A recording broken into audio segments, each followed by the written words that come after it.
Hello and welcome दोस्तों।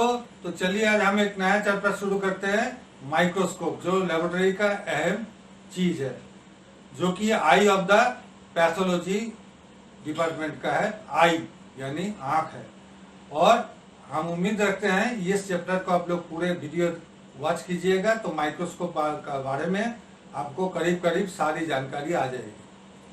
और मेरे नाम में जो अभी तक कॉम्प्लेन आ चुका है कि हम क्लास से ऑनलाइन में ही अच्छा पढ़ाते हैं।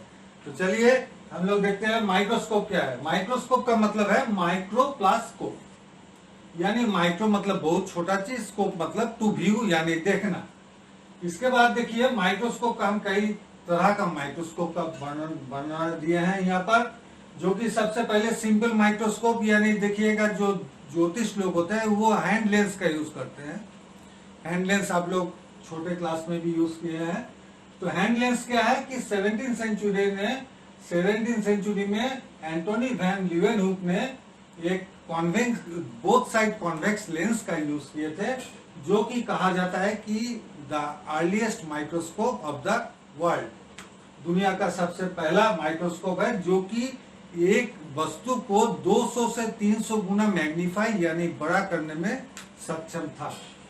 इसके बाद आया कंपाउंड माइक्रोस्कोप। अच्छा, कंपाउंड माइक्रोस्कोप आने का पहले भी एक माइक्रोस्कोप आया जो कि स्टीरियो माइक्रोस्कोप, जिसको बोलते हैं डिसेक्टिंग माइक्रोस्कोप, जो कि 300 गुना तक कोई भी ऑब्जेक्ट को बड़ा कर सकता है। ये आप देख सकते हैं कि आपको जो घड़ी बनाने वाला जो मिस्त्री है, लोग आंख में एक तो लेंस पहन लेते हैं, जो कि कंप्यूटर का माइक्रोचिप बोर्ड में मदर बोर्ड पर काम करते हैं। वो लोग भी कभी कभी ये इस तरह का लेंस का यूज करते हैं। इसमें हमको एक 3D व्यू मिल जाती है, इसको हम लोग बोलते थे स्टीरियो माइक्रोस्कोप। इसके बाद आया कंपाउंड माइक्रोस्कोप, जो कि मेरा लेबोरेटरी का मेन चीज है, जो हम यहाँ पर पढ़ेंगे। नेक्स्ट है कॉन्फोकल। कॉन्फोकल मतलब जहां पर हम एक लेजर लाइट का इस्तेमाल कर रहे हैं, जो कि एक डाइड सैंपल यानी सैंपल को हम कलर किए हैं, कलरिंग किए हैं, जो कि डाइक्रोमेटिक मिरर वहां पर यूज होता है। डाई मतलब दो, डाई मतलब दो, क्रोम मतलब रंग, दो कलर का मिरर का यूज होता है, जिसमें कि जो छवि बनता है वो 3D छवि बनता है, यानी 3 डायमेंशनल छवि बनता है, और उसको हम कंप्यूटर स्क्रीन में भी देख सकते हैं। इसमें कॉन्फोकल में 1000 टाइम्स हम कोई ऑब्जेक्ट को बड़ा देख सकते हैं, जो कि सेल बायोलॉजी और मेडिकल एप्लीकेशंस में भी बहुत काम आती है। इसके बाद जो कंपाउंड माइक्रोस्कोप है, जिसमें पहली बार 2 लेंस का यूज हुआ। 2 लेंस जिसमें हम 1000 गुना बड़ा से देख सकते हैं, ब्राइट फील्ड देख सकते हैं, मतलब बहुत उज्जवल देख सकते हैं कोई भी जो फील्ड हम देख रहे हैं। इसके बाद जो है वो कुछ माइक्रोस्कोप है, जो कि एक सेम है एक टेम है। सेम है स्कैनिंग इलेक्ट्रॉन माइक्रोस्कोप, टेम है ट्रांसमिशन इलेक्ट्रॉन माइक्रोस्कोप। सेम में क्या हो रहा है कि सेम और टेम में दोनों ही जगह इलेक्ट्रॉन का यूज हो रहा है। किसके बदले में? लाइट का। हम माइक्रोस्कोप में लाइट का इस्तेमाल करते हैं तभी कोई वस्तु को देखते हैं। तो सिवाय यहाँ लाइट का हम इलेक्ट्रॉन एक इलेक्ट्रॉन का बीम भेजते हैं, जिसमें कि हमको इसमें देखने के लिए सैंपल को पहले डिहाइड्रेट करने पड़ता है। डिहाइड्रेशन मतलब डी मतलब उसको काट देना, माइनस करना। डी मतलब माइनस, हाइड्रो मतलब पानी, यानी सैंपल से पानी हटा देते हैं, और उस पर एक सैंपल पर एक थीन कोटिंग लगाते हैं, पतला सा एक अस्तर लगा देते हैं, जिस अस्तर जनरली गोल्ड की बनती है, और इसको हम एक वैक्यूम में रखते हैं, करीब वैक्यूम में रखते हैं, जो कि मेरा पास एक 3D व्यू लाती है, और वो 3D view black and white image में होती है ऑन कंप्यूटर स्क्रीन पे आती है। ये जनरली हम लोगों को जो फिजिक्स का रिसर्चर है, मेडिसिन का रिसर्चर है, बायोलॉजी का रिसर्चर है, इन लोग यूज करते हैं। इसके बाद है टेम भी लाइक है सेम है, इसमें लेकिन 2 मात्रा के व्यू मिलते हैं, जिसको 2D व्यू बोलते हैं। लेकिन इसमें जो है कि मैग्निफिकेशन बहुत ज्यादा कर सकते हैं, और रेजोल्यूशन यानी जिसको आप लोग पिक्सल डेंसिटी बोलते हैं, मोबाइल के रेजोल्यूशन लेके आप लोगों को सर दर्द रहता है, तो ये रेजोल्यूशन बहुत स्पष्ट होता है, मतलब बहुत क्लियर कट डिस्टिंक्ट होती है। और इसमें ये जनरली यूज होता है फिजिकल लेबोरेटरी, बायोलॉजिकल, बड़ा बड़ा रिसर्च लेबोरेटरी, मेटलर्जी यानी जहां मेटल को लेके how to extract metal from the ores, nano technology में काम आती है। और फॉरेंसिक, जबकि वो पोस्टमार्टम हुआ, कोई हादसा हो गया जिसको फॉरेंसिक इंक्वायरी होती है, उस सब में ये काम आती है। अब कंपाउंड माइक्रोस्कोप का कुछ स्पेशल एप्लीकेशन है, इसको हम बाद में पढ़ते हैं। पहले हम एक कंपाउंड माइक्रोस्कोप क्या है जान लेते हैं। कंपाउंड माइक्रोस्कोप में देखिए, सबसे पहले इसमें कुछ हिस्सा है जो कि मैकेनिकल कंपोनेंट है, कुछ हिस्सा है जो कि ऑप्टिकल कंपोनेंट है। मैकेनिकल जो कि सिर्फ उसका मैकेनिकल फंक्शन है, ऑप्टिकल जो कि देखने में सहायता करते हैं। सबसे पहले एक आईपीस है जहां से आग डाल के हम देखते हैं। वो आईपीस एक ट्यूब, बॉडी ट्यूब में होल्डिंग रहती है। ये बॉडी ट्यूब फार्दर क्या होती है, ये एक नोज पीस को पकड़ के रखती है। ये नोज पीस में 3, 4, 2 ऑब्जेक्टिव रहती है, जिसको हम लोग ऑब्जेक्टिव, जैसे यहाँ 4x 10x, इसको हम लोग बोलते हैं लो पावर ऑब्जेक्टिव। 40x मतलब हाई पावर ऑब्जेक्टिव। 100x मतलब ऑयल इमर्शन, मतलब इसको ऑयल में, तेल में डुबो के देखने पड़ता है। ये नोज पीस रिवॉल्व करता है, घूमता है, इसलिए इसको रिवॉल्विंग बोलते हैं। जो भी ऑब्जेक्टिव मुझे दरकार है उसको जब सही जगह में लाएंगे, एक टक से आवाज होगा और वो घाट में बैठ जाएगी। फिर इसको पूरा सिस्टम को पकड़ रखता है एक आर्म, यानी बाह एक सी शेप का एक आर्म पकड़ के रखती है। ये सी शेप आर्म फिर एक बेस पर आधारित होता है, एक बेस। यहाँ पर एक जॉइंट रहती है जिसको हम हिंज जॉइंट बोलते हैं, कि इसको अगर हमको यहाँ मिरर में लाइट नहीं मिल रही है तो इसको हम हिला सकते हैं, हिला के टेढ़ा कर सकते हैं, जो कि हमको लाइट उपलब्ध हो जाए।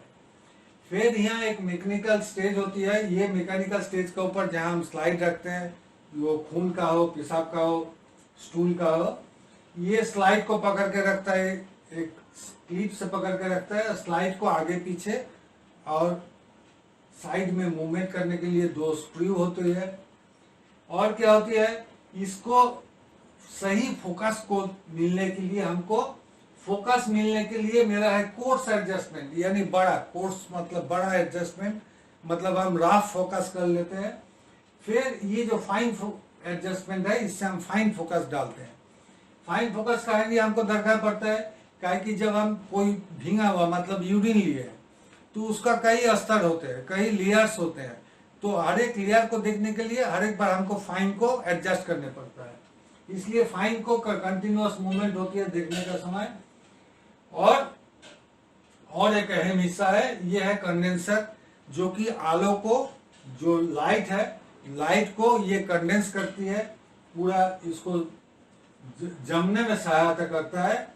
ये कंडेंसर में क्या होती है, इसका नीचे एक एपर्चर होती है, वो एपर्चर में एक डायाफ्राम यानी एक छेद वाली पर्दा होती है। वो पर्दा पतला पतला लीव्स, पतला पतला मेटल का लीव्स बनती है। ये फिर लीव्स को हम खोलते हैं, जब हमको खोलने का ज्यादा दरकार पड़ता है खोल लेते हैं, फिर छोटा करने का दरकार पड़ता है तो उसको छोटा भी कर लेते हैं। और इसमें एक जो मिरर रहती है, ये मिरर का है कि इसका एक साइड है कॉनकेव यानी ढाल रहती है, दूसरा तरफ है प्लेन मिरर। तो ये कंपाउंड माइक्रोस्कोप कैसे काम करती है, पहले यहाँ एक लाइट, अभी ये मिरर का जगह हम यहाँ कभी कभी लाइट भी लगा लेते हैं। ज्यादातर हम लोग लैब में अभी लाइट वाला माइक्रोस्कोप यूज करते हैं, आर्टिफिशियल लाइट। ये आर्टिफिशियल लाइट अगर टंगस्टन से बना हुआ है तो उसका लाइट में कुछ पीलापन रहता है, तो इसलिए आजकल एलईडी लाइट भी यूज होती है। तो ये लाइट से देखिए, पहले जो लाइट निकला है ये छितरा गया। अब ये जो कंडेंसर है, ये कंडेंसर में एक बड़ी लेंस है, एक छोटी है, एक बड़ा लेंस एक छोटा लेंस। ये बड़ा लेंस पहले पूरा लाइट को सब इकट्ठा किया छोटा लेंस से, और जब इसको इकट्ठा करके ये ब्लू कलर का ऑब्जेक्ट यानी जो स्लाइड हम देख रहे हैं, जो यहाँ भी ब्लू कलर था, इस पर ये सीधा इस लाइट को ट्रांसफर किया। ये लाइट पूरा ऊपर तरफ जाएगा, मेरा आंख तक जाएगा, यहाँ आंख है, यहाँ से लाइट निकला, छितरा, इसको फिर कंडेंस कर दिया, ऑब्जेक्ट में डाला। ऑब्जेक्ट में फिर ये जो ऑब्जेक्टिव है, जो कि लो पावर, हाई पावर और ऑयल इमर्शन है, ये ऑब्जेक्टिव करीब 3 लेंस से बनती है। इसमें ये लाइट पहले एक्यूमुलेट हो जाता है, इकट्ठा हो जाती है, फिर ये छितरा जाता है और जाके यहाँ पर एक इमेज बनता है। यानी इसका जो ऑब्जेक्ट हम किए थे, ये ब्लू कलर का ऑब्जेक्ट का ग्रीन कलर का इमेज बना। ये कलर हम इसलिए यूज किया, आपको समझने में सुविधा होगी। तो ये ब्लू कलर से ये हो गया ग्रीन कलर। फिर ये जो आईपीस है, आईपीस में भी देखिए मेरा एक छोटा लेंस, एक बड़ा लेंस है।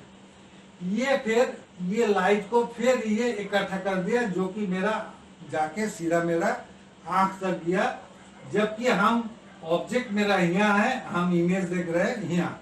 ये है कंपाउंड माइक्रोस्कोप का लाइट का कैसे इसका काम करता है।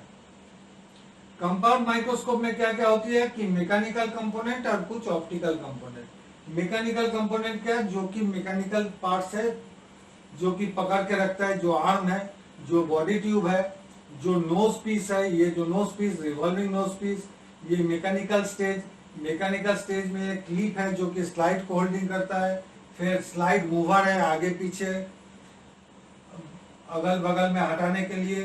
फिर कोर्स एंड फाइन एडजस्टमेंट है, जो कि जिससे हम एडजस्ट करते हैं। इसमें यहाँ पर कुछ गियर्स होती है और यहाँ पर कॉन्डेंसर नॉब है। ये कॉन्डेंसर ब्लू कलर का नॉब, जिससे हम कॉन्डेंसर को आगे ऊपर नीचे करते हैं जैसे जैसे मेरा लाइट का दरकार पड़ता है। और आइरिस डायाफ्राम है, जो कि हम यहाँ बताएं, जो कि पतला पतला मेटल का लीफ से बनती है, पतला पतला मेटल का लीफ से बनती है। तो ये है सारे कंपाउंड माइक्रोस्कोप। अब कंपाउंड माइक्रोस्कोप है, इसका कुछ स्पेशल एप्लीकेशन है, ऐप है। ये आप लोगों का जमाने का ऐप है, लेकिन यहाँ पर कुछ अटैचमेंट हमको लगाना पड़ता है। जैसे मेरा phase contrast illumination, dark ground illumination, fluorescence microscopy. Phase contrast illumination में क्या है, हमको एक एनुलस का दरकार पड़ रहा है, जो कि एक सर्कुलर ब्लैक एरिया है, जिससे हम कोई चीज को सेंटरिंग करते हैं। एक फेज प्लेट है, जो कि लाइट को फेज में बांट देते हैं। एक टेलीस्कोप है और इसमें हमको बहुत ब्राइटर इल्यूमिनेशन मिलता है। किसका ना, ट्रांसपेरेंट माइक्रो ऑर्गेनिज्म, खास करके बैक्टीरिया जो कि ट्रांसपेरेंट है। जो प्रोटोजोआ है, पैरासाइट, उस जो ट्रांसपेरेंट है, उसको एक ब्राइट हमको देखने को मिलता है, बहुत उज्जवल मिलता है देखने को लिए। खास करके विब्रियो कोलेराई, जो एक बैक्टीरिया है, कोलेरा के लिए जिम्मेदार है। फिर एमीबा है, ट्रिपोनोसोमा है, ये सब देखने के लिए हमको फेज कंट्रास्ट का इस्तेमाल करना पड़ता है। डार्क ग्राउंड का हम इस्तेमाल कब करते हैं कि डार्क ग्राउंड इल्यूमिनेशन हमको, इसके लिए हमको एक oil immersion dark ground condenser, जो कि कंडेंसर ही खुद ऑयल इमर्शन को दरकार पड़ता है, जो कि एक ऑब्जेक्ट को ब्राइटली, उज्जवल रूप से आपको देखने में सहायता करता है। एगेंस्ट ए डार्क ग्राउंड, मतलब जो कि वस्तु पहले से उज्जवल है, उसको उज्जवल करके उसका जो बैकग्राउंड, जिसको हम लोग कंट्रास्ट बोलते हैं, तो उसका बैकग्राउंड ये काला कर देता है। इसको हम किसको देखने को मिलता है, कुछ ऑर्गेनिज्म है जिसका स्ट्रक्चर, खास करके उसका फ्लाजेला, उसको फ्लाजेला यानी सूंड, वो सूंड देखने में, और उसका मोटिलिटी, वो कैसे वो मूव कर रहा, ये मूवमेंट देखने के लिए हमको ये डार्क ग्राउंड इल्यूमिनेशन माइक्रोस्कोप का दरकार पड़ता है। खास करके ट्रिपोनोमा स्पेसीज, जो कि सिफिलिस के लिए जिम्मेदार है, वो ट्रिपोनोमा स्पेसीज का देखते हैं। जो विब्रियो कोलेराई, जो कि रैपिडली मूवमेंट करता है, उसको देखने में ये डार्क ग्राउंड इल्यूमिनेशन माइक्रोस्कोप का दरकार पड़ता है। फिर क्या है, फ्लोरेसेंस माइक्रोस्कोपी, यानी कुछ वस्तु जिसको हम फ्लोरेसेंट डाई, यानी जिसपे लाइट पड़ने से वो चमकता है, इस तरह का डाई को पहले से वो, जो कि मैं जिसको हम देखना चाहते हैं उसमें वो डाई लगा देते हैं, यानी कलर कर देते हैं फ्लोरेसेंट से, और उस पर यूवी रे डालते हैं, अल्ट्रावायलेट, जो कि मेरे आंख के लिए हार्मफुल नहीं है, वो डाल देते हैं। यूवी रे डालने पर हमको ऑरेंज और येलो का बीच में डिफरेंट कलर का कॉम्बिनेशन का हमको उसको देखने में मिलता है। इसको जो एप्लीकेशन है, खास करके पैरासाइटोलॉजी में है, बैक्टीरियोलॉजी में है, खास जो कि माइक्रोबैक्टीरिया देखने के लिए, माइकोबैक्टीरिया जो कि लेप्रोसी और टीबी के लिए जिम्मेदार है, हिस्टोपैथोलॉजिकल स्टडी करने के लिए यानी सेल बायोलॉजी स्टडी करने के लिए टिश्यू बायोलॉजी, फिर साइटोजेनेटिक्स सेल का जो जीन्स है इसको स्टडी करने के लिए, और एंटीबॉडीज को स्टडी करने के लिए इसमें हमको फ्लोरेसेंट माइक्रोस्कोप का दरकार पड़ता है। अब यहाँ पर क्या है, ये जो मेरा आइरिस डायाफ्राम था, जब हम कोई नॉर्मल लाइट यूज करते हैं तब क्या होता है, ये लाइट में एक पीलापन होती है। इस पीलापन को रिड्यूस करने के लिए यहाँ हम क्या करते हैं, अक्सर एक ब्लू फिल्टर डाल देते हैं, यानी एक ब्लू सिंपल सा फिल्टर है, यहाँ क्लिप है जो कि वहां बैठ जाता है, तो ब्लू फिल्टर डालते हैं। सिमिलरली फ्लोरेसेंस माइक्रोस्कोप में हम क्या करते हैं, सिवाय एक ब्लू फिल्टर जो कि BG12 नाम से आती है, उसका साथ और एक येलो फिल्टर डालते हैं, जबकि मेरा येलो टू ऑरेंज का वेरिएंट में कलर देखने को मिलता है। और हम लोगों का ऑप्टिकल कंपोनेंट जो है इसमें देखिए आईपीस है। आईपीस में ये जो आईपीस है ये क्या 5x 10x 15x 20x यानी 4 किस्म का हम लोगों का काम चल जाती है। तो 5x 10x इस सब का मतलब है, x मतलब है इनटू मल्टीप्लाई किसका साथ मल्टीप्लाई, फिर ऑब्जेक्टिव जो है, ये जो ऑब्जेक्टिव्स है ये ऑब्जेक्टिव हमको 4x उपलब्ध है, 10x 40x 100x, जबकि 4 और 10x को हम बोलते हैं लो पावर ऑब्जेक्टिव, 40x को बोलते हैं हाई पावर ऑब्जेक्टिव और 100x को हम बोलते हैं ऑयल इमर्शन ऑब्जेक्टिव। जब हम आईपीस 5x लगाएं और ऑब्जेक्टिव 10x लगाएं तब हमको जो उसका जो वृद्धि हो रहा है, उसका जो मैग्निफिकेशन हो रही है ऑब्जेक्ट का, वो हो रहा है 5 into 10 50 टाइम्स, यानी 50 गुण बड़ा हम देख रहे हैं। अगर आईपीस हम 10x डालते हैं और ऑब्जेक्टिव को 40x में फिट करते हैं तो ऑब्जेक्ट 10 into 40 यानी 40 गुण हम बड़ा देख रहे हैं। सिमिलरली आईपीस जब 15x लगा रहे हैं और ऑब्जेक्टिव जब हम 100x लगा रहे हैं तो कोई ऑब्जेक्ट को हम 1500 गुना बड़ा देख रहे हैं। तो इसी टाइप से हमको जैसे जैसे रिक्वायरमेंट है उस तरह से हम आईपीस और ऑब्जेक्टिव को हम घटाते बढ़ाते हैं। अब क्या हुआ, जब हम 4x नहीं तो 10x से देख रहे हैं उसमें हमको एक ये जो यहाँ पर जो इमेज बिल्ड हो रहा है, ये गोल एक क्षेत्र बिल्ड हो रहा है, इस गोल क्षेत्र को हम बोल रहे हैं फील्ड। ये अगर लो पावर से देखते हैं, ये दो से देखते हैं तो उसको बोलते हैं लो पावर फील्ड। ये अगर 40x से देखते हैं तो उसको बोलते हैं high power field. Similarly 100x से देखते हैं तो उसको बोलते हैं ऑयल इमर्शन फील्ड। अब मानिए कि यहाँ कोई आपको एक तो ऑब्जेक्ट दिखाई दिया यहाँ पर और कोई ऑब्जेक्ट यहाँ पर लगा जो कि आप पहचानने में आपको दिक्कत हो रही है, तो आप उसको आपका सीनियर को नहीं तो डॉक्टर को पैथोलॉजिस्ट को आप जैसे रेफर करोगे तो कैसे बोलना है कि आप देखिए सेंटर से थोड़ा ऊपर देखिए, थोड़ा बाएं देखिए, बाएं नहीं थोड़ा नीचे तरफ देखिए, ऐसे करके हम लोग नहीं बताते। हम लोग बताते कैसे है कि इसको मान लेते हमें घड़ी है 12 3 6 9, तो कोई ऑब्जेक्ट यहाँ है तो हम सीधा बोलेंगे 11 और 12 o'clock का बीच में आप देखिए। कोई ऑब्जेक्ट यहाँ है तो सीधा हम बोलेंगे 9 o'clock पोजिशन में आप देखिए। उनके लिए भी आसान, मेरे लिए भी आसान, ठीक है। तो नेक्स्ट ये इस पर और जो ऑप्टिकल कंपोनेंट्स है इसमें फिर कंडेंसर है, मिरर है। कंडेंसर जिसमें कि 2 लेंस होती है और मिरर जो कि हमको लाइट लाता है, इसलिए इसको हम लोग बोलते हैं ऑप्टिकल कंपोनेंट्स, इसको बोलते हैं mechanical components. Welcome my friends in my laboratory. Here is 2 microscopes. The older one is the monocular single eye and the newer one is the binocular. You can see with the both are. तो हम basic से शुरू करते हैं। Basic में क्या है, उनका देखिए एक बेस है, इसका भी बेस है and the base is white. इसका जो है इसका एक सी शेप आर्म है, इनका एक सी शेप नहीं है बल्कि करीब करीब सी शेप है आर्म इसका भी। ये आर्म किसको होल्ड किया है, द आईपीस ट्यूब को होल्ड किया है। यहाँ पर भी आईपीस ट्यूब को होल्ड करके रखा है। एंटायर ऑब्जेक्टिव पीस और होल्डिंग है। इसका जो है इसका लाइट सोर्स क्या है,